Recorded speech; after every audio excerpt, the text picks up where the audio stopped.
you have worked with education industry a lot. You consult for colleges and institutions for admissions, and you have seen them in close. So, what is your general thought about education in India right now, and what do you think needs to change? I think experiential learning is something that was the talk of the town for the longest time. Today, things have begun to change, and a lot of improvement. There's still a lot of scope for improvement. For example, in the last semester of an undergrad degree, it's mandatory to do an internship for 6 months. So these are things that are now, playing an important role. It's practical experiential learning which is being given importance, and considering things are highly competitive in today's world, whether it's entrepreneurship, whether it's higher education, whether it's getting into the job market, it's highly competitive. And at the end of the day, a lot of it boils down to your personal skill set.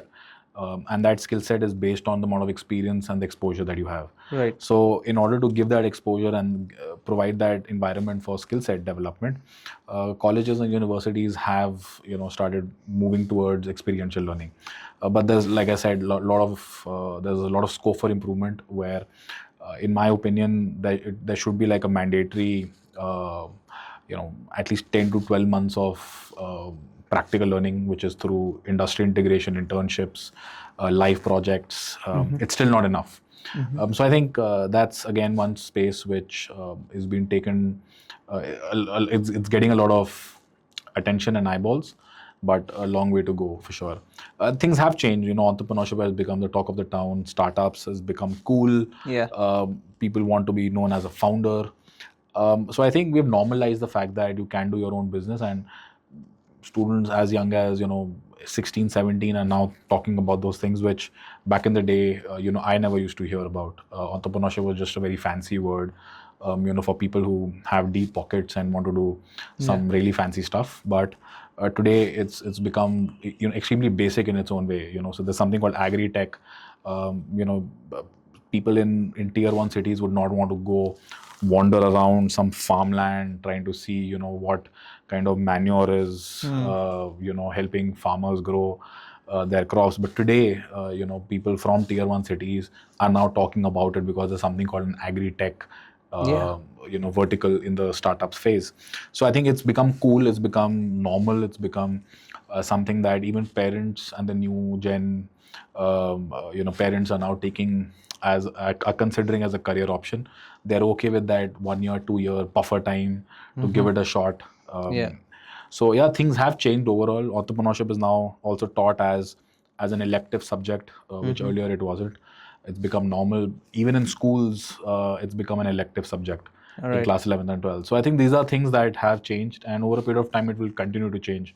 Something which is new and important today may not hold equal importance 15 years down the line, 20 years down the line. Absolutely. It will keep evolving. We all will keep cribbing about how the system is not good enough. I don't think any system can be absolutely foolproof and 100%.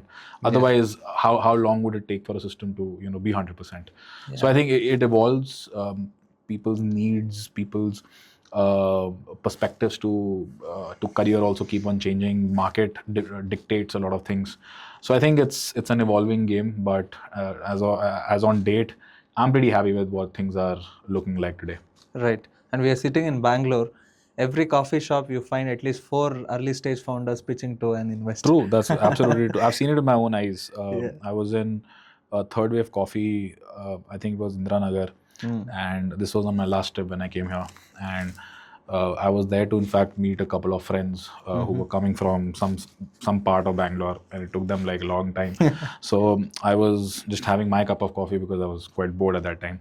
And I think I saw like 4 or 5 tables with 2 to 3 people sitting, and with some laptop.